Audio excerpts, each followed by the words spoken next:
So before you build a big power plant, you build a miniature of that power plant. Just saying how the world has changed within 5 minutes of meeting you. I have been married on LinkedIn and I am a druggie. If someone is sincere and wants to learn, they will learn. All-rounders, decent communicators, don't talk out of their ass, and very, very sure about deadlines and I self-motivated. have presented to Mr. Birla. Birla ji को मैंने presentation दिखाया है. So coming to this valuation game, Anurag, what is this whole game on valuations? You use the word, I'll define the conventional ones first. What about the non-conventional ones? It's not spray and pray does not happen. Like it's not like AK-47. One of them will get hit somewhere. Does not happen. Let's have an imaginary 10K. How does your bullshit meter go? How do you read the 10K into this might be bullshit, this might be bullshit, check, this is what I'm going to go through? I said, okay, I'm going to start on my own. I would then think, what do I do well? And then one logical answer was, hi, this is Anurag, a single from Calcutta.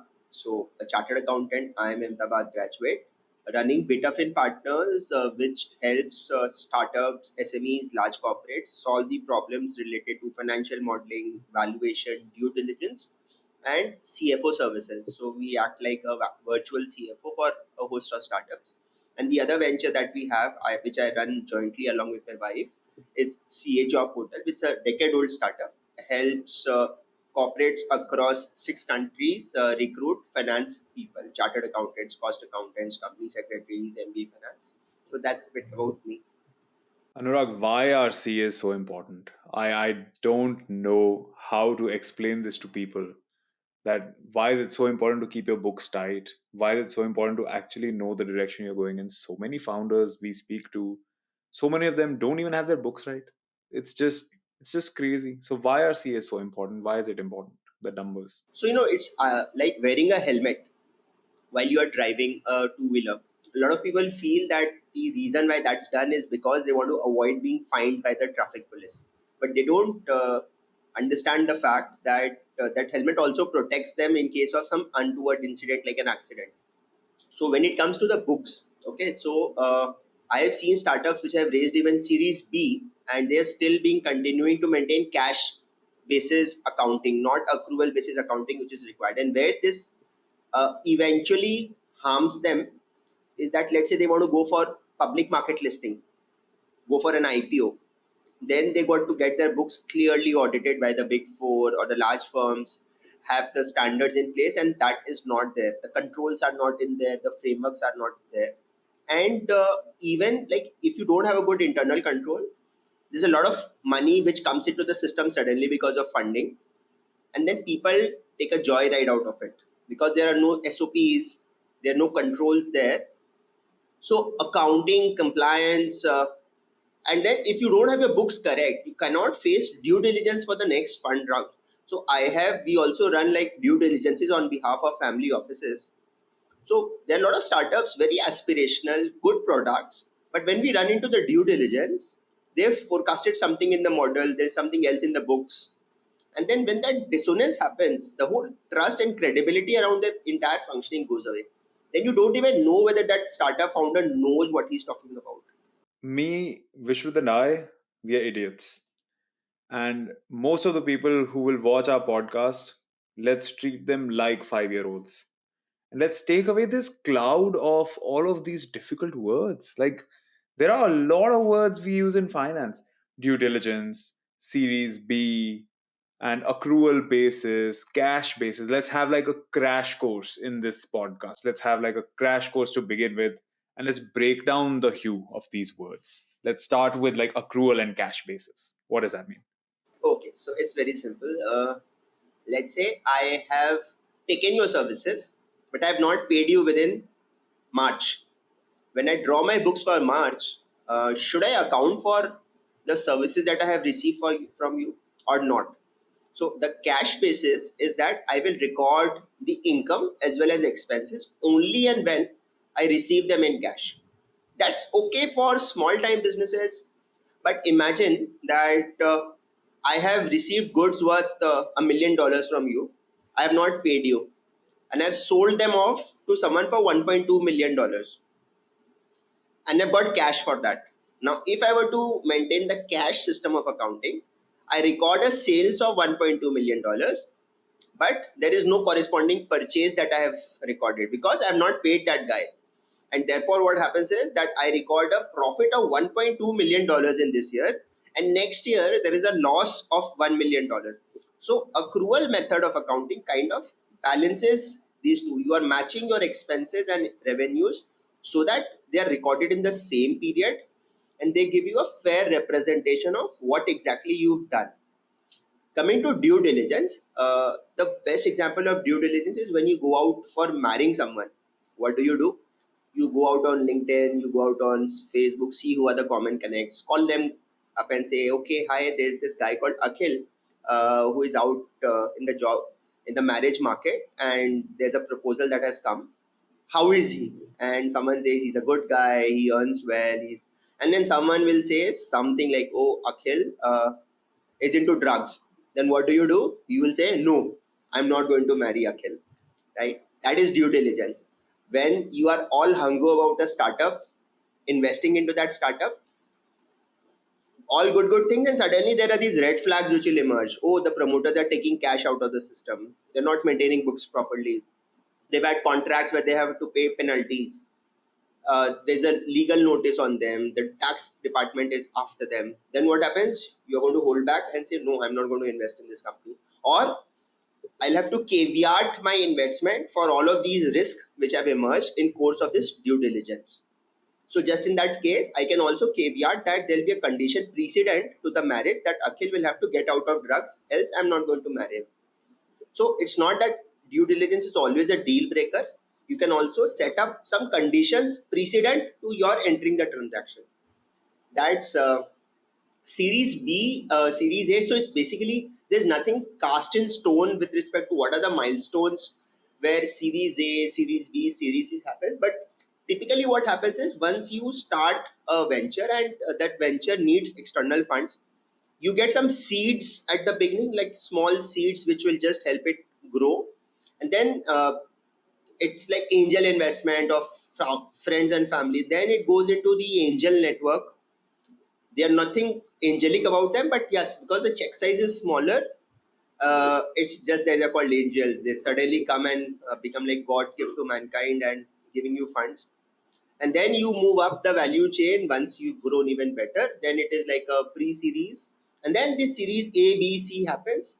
Typically, to reach a unicorn status, most startups have raised up to series F, D, E, F, and then it also you can also make like D1, D2, D3. Within that A, B, C, D, you can have further breakups of different categories of instruments under which that funding has happened. So I think these were the jargons which I have used. So is this usually depending on size of funding when you go, pre-seed, seed, series A, series B, then you have the D1, D2. Yeah, I think Series A will be upwards of a $500,000 will be a Series A. $500,000 to $1 million of valuation should be Series A. But there is nothing cast in stone. I have seen different people use different lexicons here. So yeah, but it's like if you've raised Series A, you've arrived in terms of yeah, this startup has got something. Got it. So Anurag, how about we look at you first before we get fully into this whole thing of what you do and what are the different various things that you do? What has your journey been? So you said IIM Ahmedabad. What was the journey before that and after that? What was all that like? If I can interrupt, Yeah.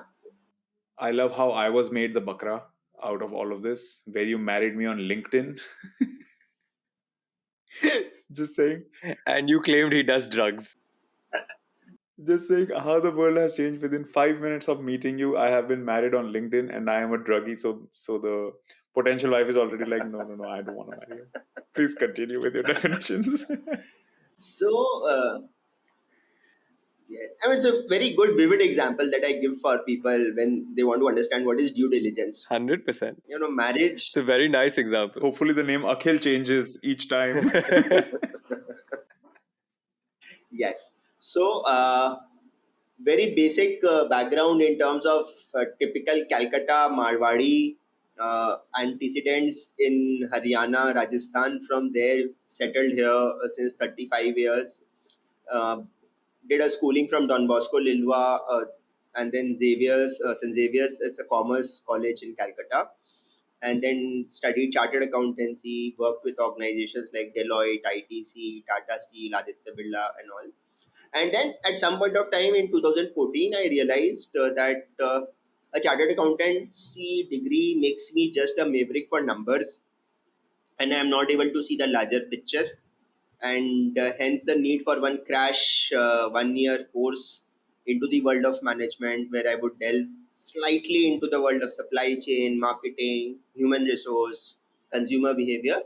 So that's how the MBA journey happened. Post the journey, we launched this CA job portal on campus, uh, which helps companies recruit chartered accountants, job seekers get jobs.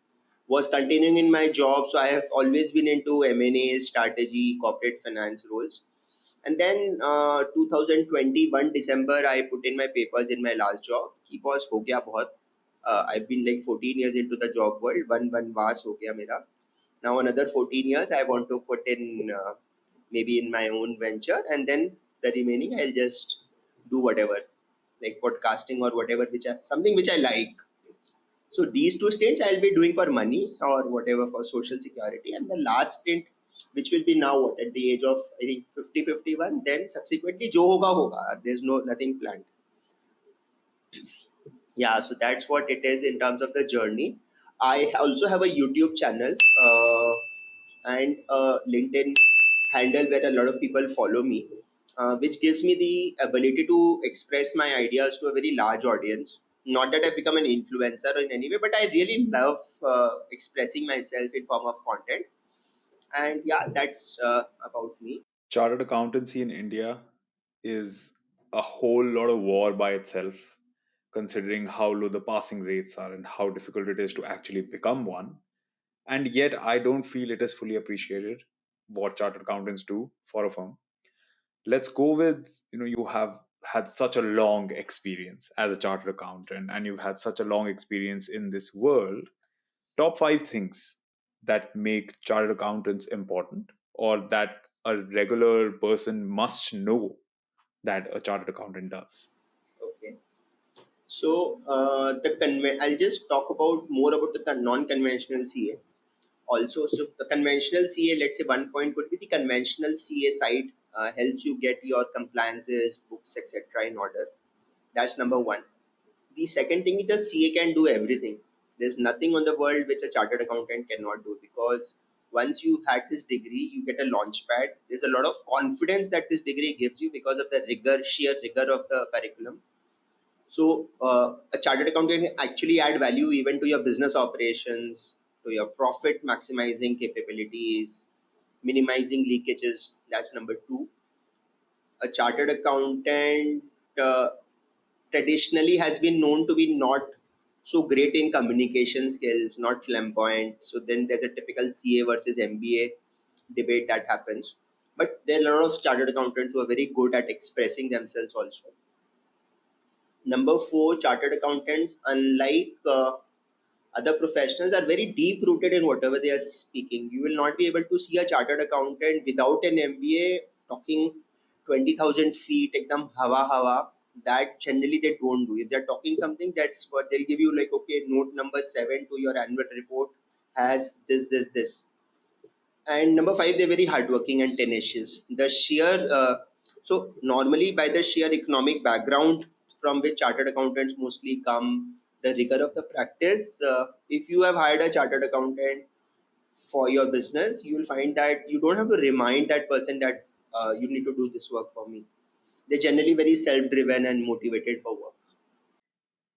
All rounders, decent communicators, don't talk out of their ass, and very, very sure about deadlines and self motivated.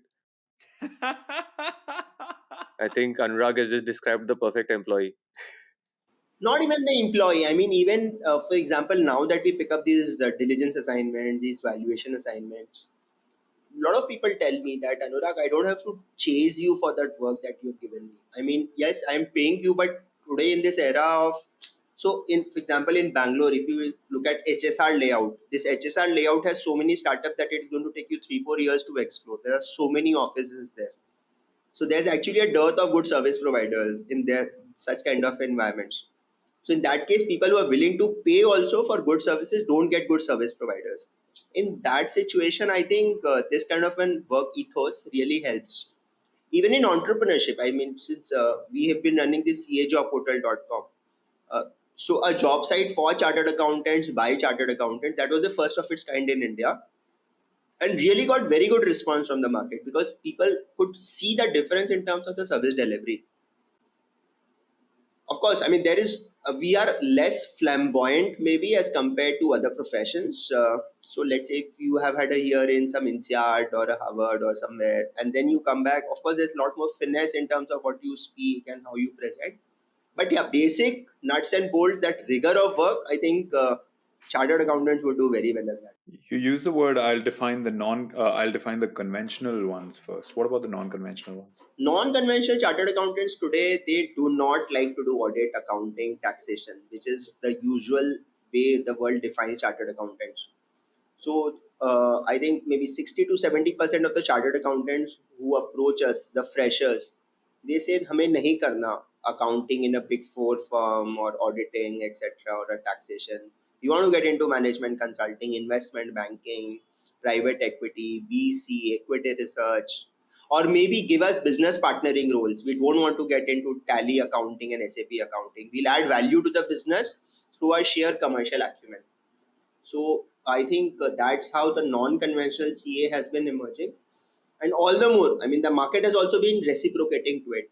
So initially, for example, management consulting firms were very reluctant to hire chartered accountants. They would think that CAs don't have that finesse, etc. But once they hired chartered accountants, so they started off with rank holder chartered accountants, and they saw that yes, at maybe lesser cost as compared to MPAs, they were doing well. So tell us more about starting BetaFin Partners and how did that come about? So starting BetaFin Partners happened last year, 1.5 years since we've been running this. So see, over the years, so what happens once you go to a B school and you see the larger canvas, it becomes very difficult for you to come back and then work in a siloed job, working for just one boss and then waiting for the annual increments, that 8-10% increment. Because then you feel that there's such a massive opportunity outside this job security, this salary dopamine. So probably it was more entrepreneurship, the bug of entrepreneurship that bit me. And then when I said, okay, I'm going to start on my own, I would then think, what do I do well? I mean, and then one logical answer was, do things that you've done in the past 14, 15 years, which you've done well, which the world has acknowledged that, yeah, you have some good command over it. And therefore, I said, okay, what are the skills which I know well? Financial modeling, valuation, due diligence, content side. So I made annual reports for companies. We also started off with pitch decks for startups. Now we are not doing it because of a host of issues there.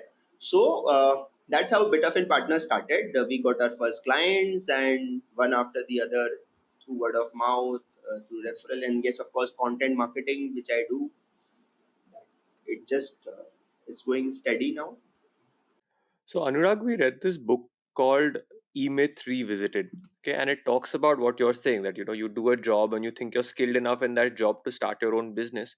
However, there are a lot of things in the business that you, when you're a salaried employee, do not think about. So what are the three things or five things that you have noticed in your process of starting BetaFin, which you say probably you didn't realize when you were starting out, and those were things that you had to deal with? Oh yes.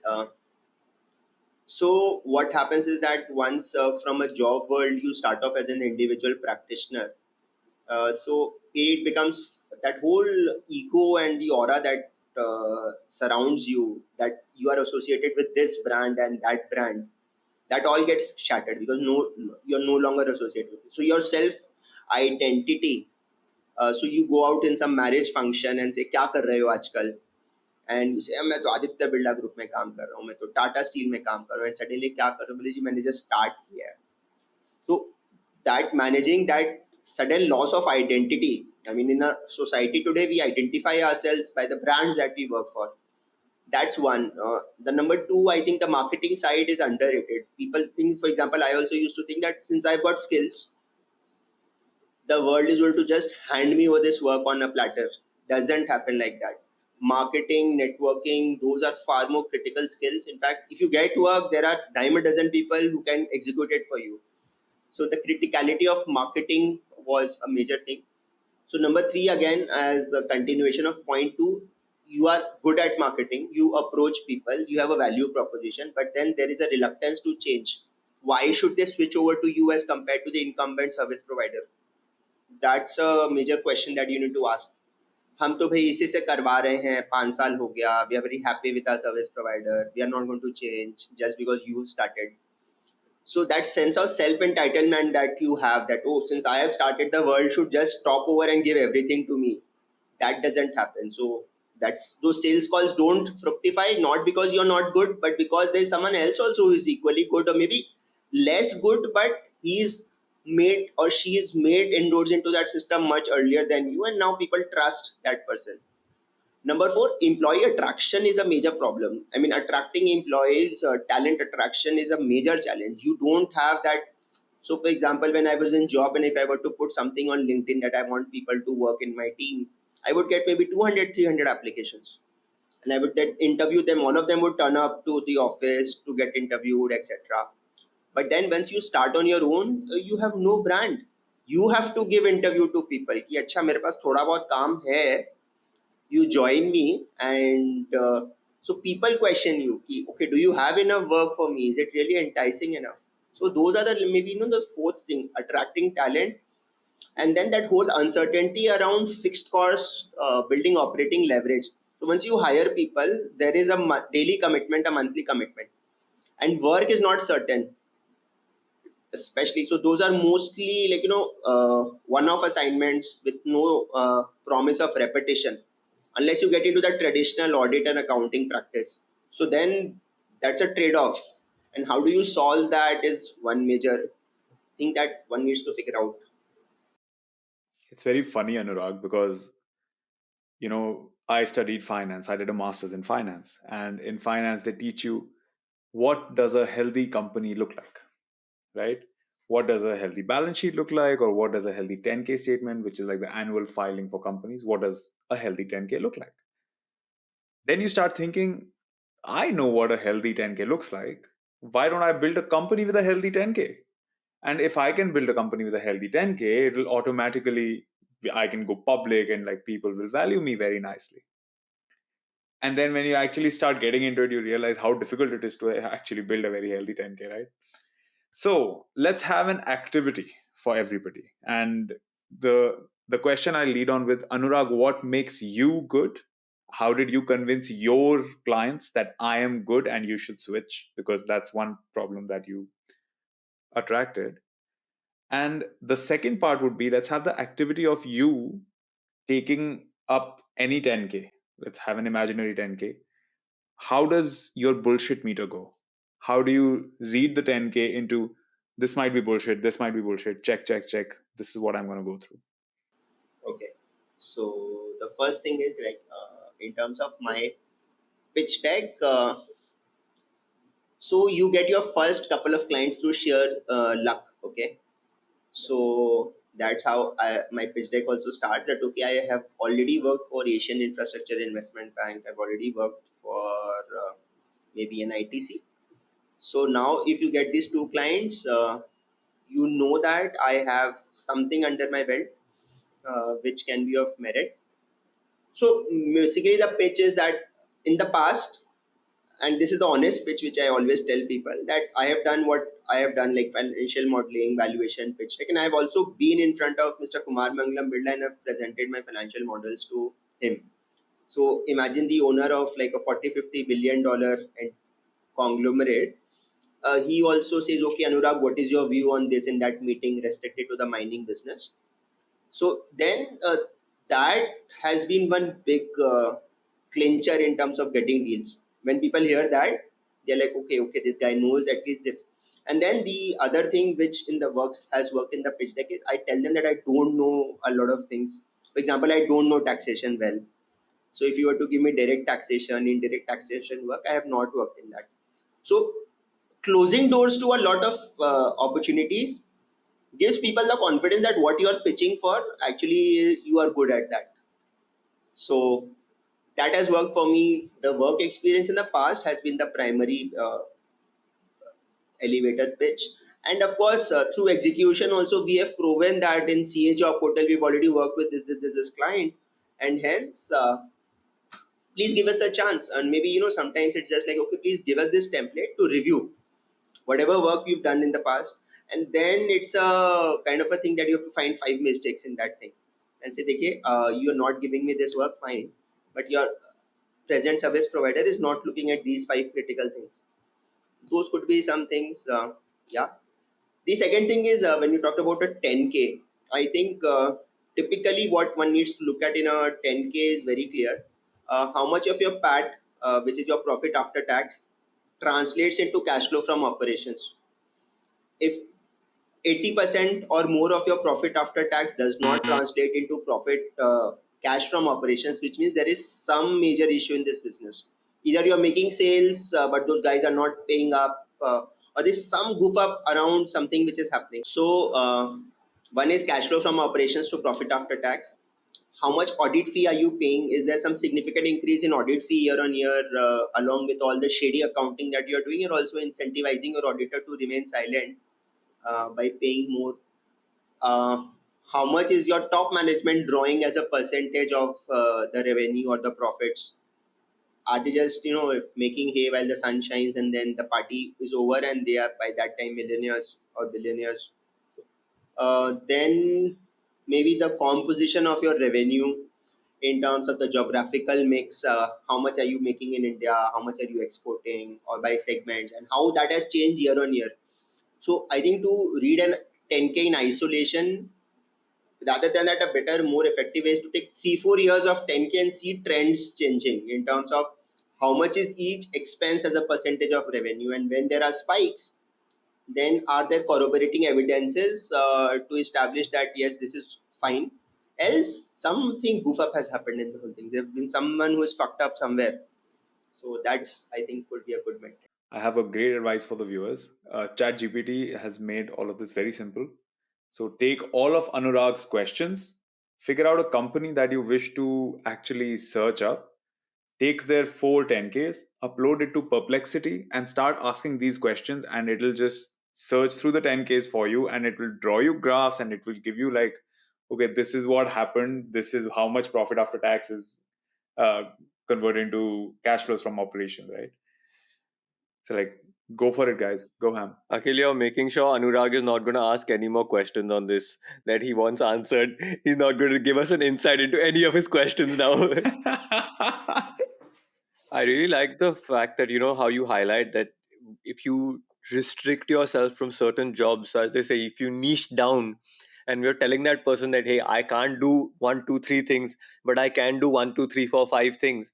That person understands that if you yourself are cordoning yourself off from those three things, you understand your skill set in those five, and you're making sure that we don't give you the thing that doesn't suit your skill set. I think that's a major marketing point, and I think we are often taught the other way around. He tell them all 8 or 10 so that at least somewhere something sticks. No, no, it's not spray and pray. Does not happen. Like, it's not like AK-47. One of them will get hit somewhere. Does not happen. And the fact that I used to tell कि I have presented to Mr. Birla जी को मैंने presentation दिखाया है. It was like, oh बाप रे, if it is like a $50 billion conglomerate owner who sees your work, then तो भाई my is a small one only. तो ठीक है, you work for me. So that also can happen. But yeah, over a period of time, I think God has been very kind. Good people are also there in the system. I found strangers who've given me work. My immediate first degree connections have not. That is also one sad part of the story. They are like, nahi, nahi, nahi, dikhte hain, let me see. Strangers are far more reciprocative to the idea of trying your work. And then startups are far more open to trying your work than traditional conglomerates, traditional companies, because the mindset is very different. They want stability, continuity. Startups are more agile. They are like, okay, let's try him out. Someone has tried us out, so let's try him out also. I think, Anurag, our story is very similar there. The number of people who we started out with and we are like, yeah, they're surely going to come on the podcast and talk to us. A lot of them haven't yet, and it's strangers who I've met all over the place. And as you were saying, like, we met 1 week back, and I mean, we've spoken for all of 15 minutes. So, it's people like that who have been so open to coming on our podcast.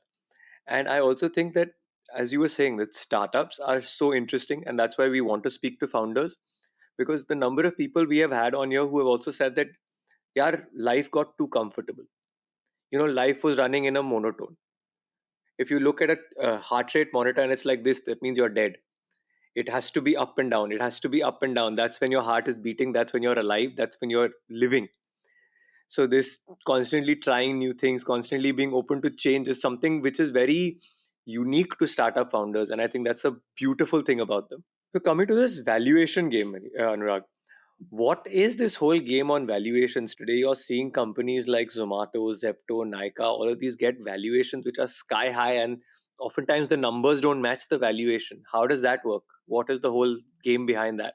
So I think so. There's a lot of VC money, and in VC, what they are looking at is basically the power law.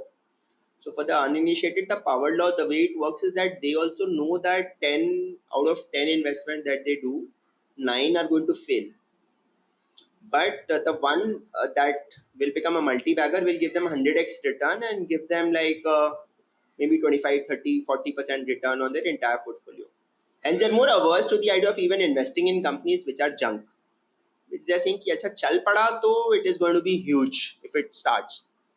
Now then the winners take it all kind of an approach is that okay, eventually in any market like a ride hailing market or instant delivery of grocery, etc., there are going to be some winners, and then winners are going to take it all since they are going to be the market dominant players.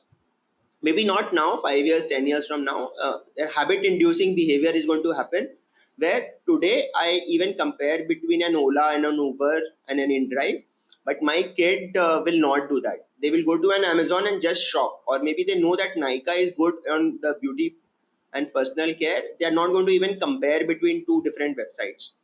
So maybe it's a long story that the people are trying to play. If you look at it positively from their perspective, if you look at it from a gambling perspective, it's based on a greater full theory that as long as someone else is there who is willing to buy this at a higher valuation, they're okay to put their money. In fact, it's not their money, it's that of the LPs. So that's how I think this whole valuation game is working, where people are just maybe partying and till the party goes on, you do not know. Eventually, whoever comes naked, they'll see later. But right now, the tide is on, and yeah, that's how it is. Anurag, what is a financial model? It's again one of these things.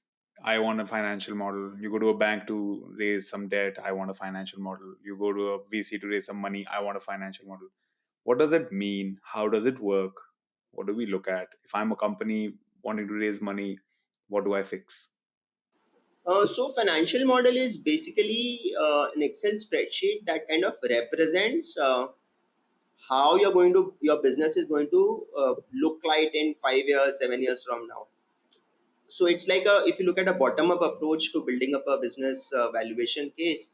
So you have to look at how many customers, how many trials, who are your customers, then what are your expense line items, what how much you're going to pay to your CEO, how many accountants you're going to hire, what is going to be a variable cost, selling cost.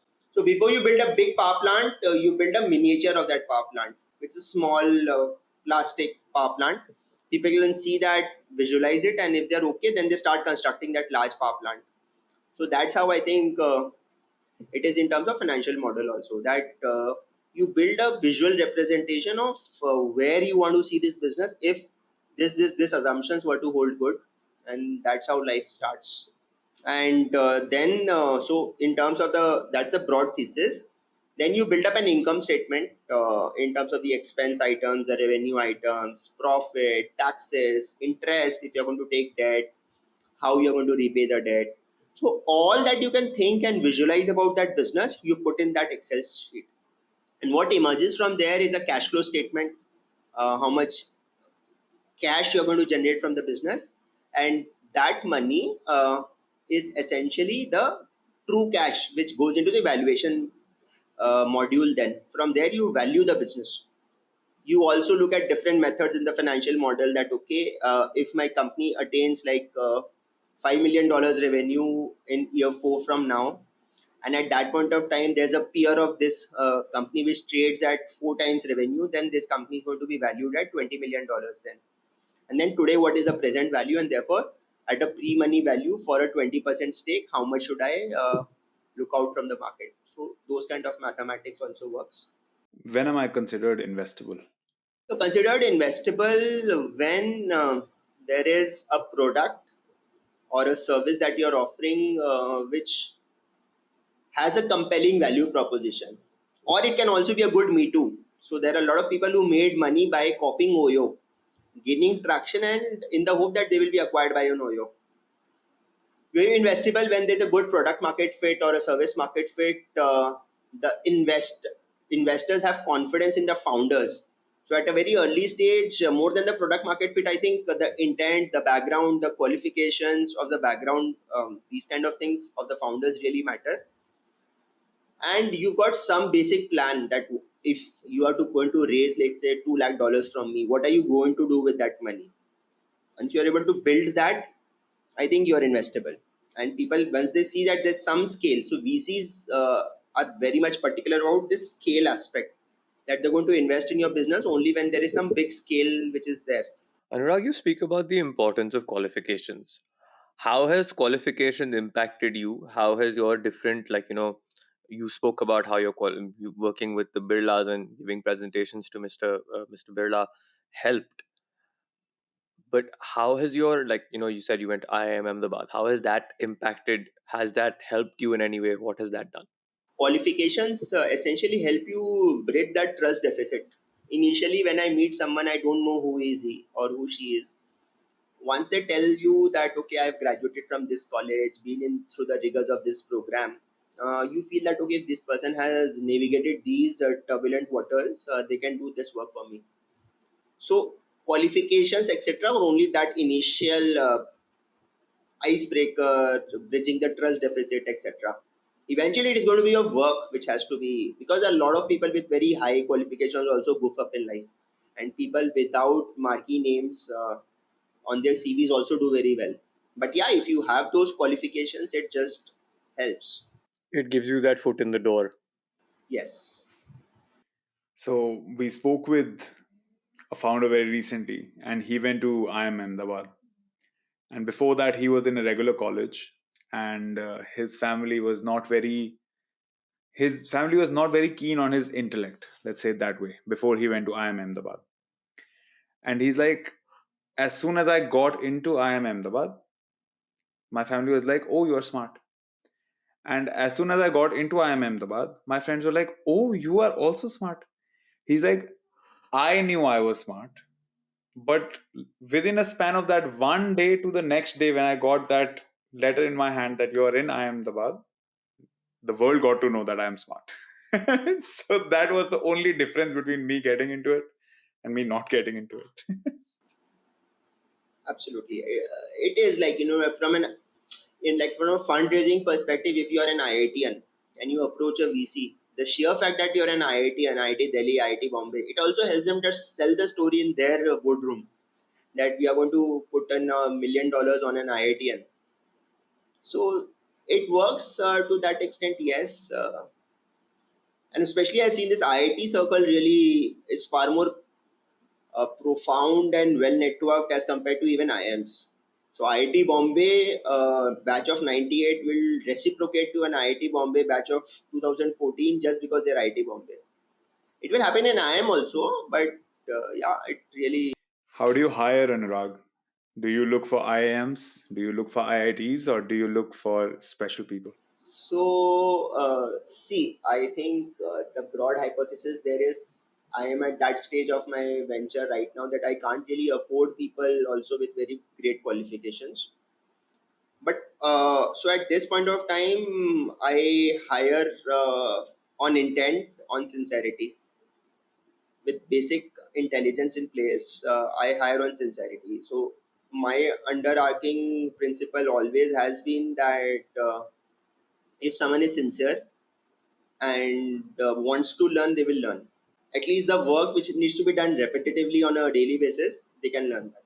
It's not a major problem. So you hire based on character and values. How do you go about identifying these values? What are some things that you look for? Yeah, so you get into the background of that person, how that person has been over the years. You have to understand why that person wants to work for you. You ask them that, see, I am an individual. Why do you want to work for me? Why don't you go to a PwC and work? And you look at those responses. So it could be that, okay, people tell very honestly, see, I can go for a PwC, but see, I have to stay at home. I got to take care of my kids. And you are like, okay, that's a very interesting and actually a logical question. And then you are able to solve that by offering work from home in your limited setup. A large PwC or an HP or a Deloitte cannot, maybe. So those could be answers. There could be very rich people who want to work, so they want to work for self actualization. So from that perspective, they are a good fit in your scheme of things. Okay, even if that person works for 1 year, okay, they are not going to really go for 10% hike, 20% hike and move on. Different reasons. I mean, it is a very individual story. If you really want to hire well, you have to understand the story of that person before anything else. And yes, you can always give case studies, questions, etc. to top it up like that. Anurag, I'm not raising money. I'm a small business. How do you help me? What services do you provide for me? So you're a small business. I will get into your business and review your operations from a finance standpoint, from a strategy standpoint, and maybe look at even things like your digital marketing spends and are you really computing the ROI on your spend. I'm going to look at the efficacy of your procurement decisions. I'm going to look at the efficiency of your collection cycle.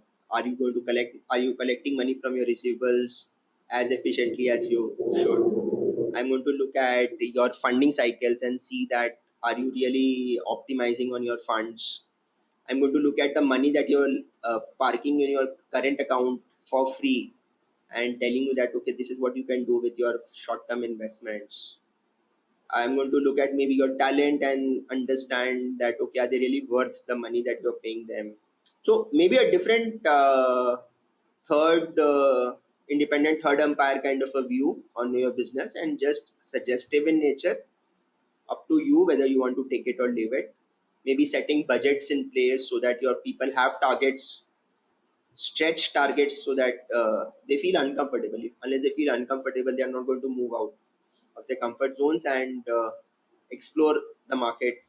So maybe all those kind of things, capex decisions, build versus rent, own versus rent, etc. New franchises, what are the commercial clauses, what are the risks? So typical CFO function, chief strategy function for a small business is what we endeavor to do. Is there any particular range of business you're currently targeting? Like they have sales between X and Y. No, no, not like that. Not very large businesses, not very small businesses. Somewhere in the middle is our sweet spot. What's the difference between a CFO, a founder, a CEO, a CMO, a CTO, so many C's? What's the differences? So I think it's a functions that they specialize in.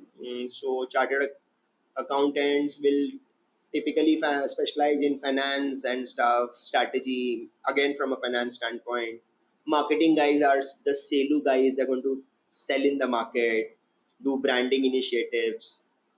Technology guys will be the CTOs. They'll have their product ready or IT systems, servers, etc. And the CEO is overall the chief, overall the guy who's going to make all those individual uh, regiment leaders work for the larger nation. So it's like that. So CEO is the one whose head is on the chopping block when the time comes. Yeah, and he draws the largest money check also for that. So it's like that. It's risk and reward is commensurate. Where can people reach you? How do people get to BetaFin Partners? How do people get in touch with you for your services? So I have an open profile on LinkedIn. So you can just message me on LinkedIn, and we can just share numbers and start the story. You can visit our website. There's a contact us section there. or simply Anurag at betafinpartners.com. That's how it is. And what is your average ticket size? Average ticket size could be something in upwards of 50,000 rupees a month or a single. So it's like a one-off intervention. You wanting to understand your business. So maybe 50,000 rupees for that valuation exercise, a lakh rupees for that valuation exercise. You want to implement ESOPs in your business. That ESOP advisory is there. You want to have operations being reviewed once. So it can even also be an hourly exercise that I can say that, okay, this is my hourly rate, 10 hours I'm going to spend on your business. The hourly rate is basically where businesses don't want to commit to a fixed fee per month. They say that you be a CFO for us on call, a virtual CFO. So let's say I have an investor meeting, I got to present my credentials. You come and just pitch for us. So it's a 2 hour intervention. We'll pay you for those 2 hours, Got it. because they don't also have clarity on whether they will need your services for around the month or not. So like that. And you work on a monthly basis. Yeah, monthly basis, per project basis, very flexible. See, initially I am not a Deloitte or a PwC. I can't dictate terms in the market. And we'll try to help you get there as quickly as possible. Yeah, yeah. It'll come, Anurag. It'll come sooner than you know. Yes. Sure. We get a lot of work even nowadays from abroad. And I mean, one very good thing of the post COVID world is that Google Meet, Zoom, MS Teams has made it like, okay, you can even reach out to someone in Congo, in Africa, and do work for them. And maybe they are pitching to someone in the UK and putting you in that call. It works. So, Anurag, it was lovely speaking to you. We have a closing tradition on our podcast. The last founder has left you a question, and we would like you to leave a question for the next founder without knowing who it is going to be. So, the question we have for you is: do you believe you need to be in Mumbai or Delhi or in a tier 1 city to start a business? Or do you think it would be better to do it in a tier 2 and tier 3 city? So, being in Calcutta now, I think Calcutta, with its economic condition, no longer qualifies to be a tier 1 city. So, I am technically in a tier 2 city. So, I think a tier 2 city has its advantage that you can build from for the world, for the tier 1s from tier 2. In terms of your ops, you can locate or situate in a tier 2 city or a tier 3 city. And in the post-COVID world, I think that limitation no longer exists. There are far more number of people than you had thought who are open to the idea of working digitally with you. A good idea could be to travel to the tier 1 cities as the owner founder, meet people, build that trust through a couple of meetings, and then I think you're good to go for the next 2 years to work for them digitally. So that would be my answer to that.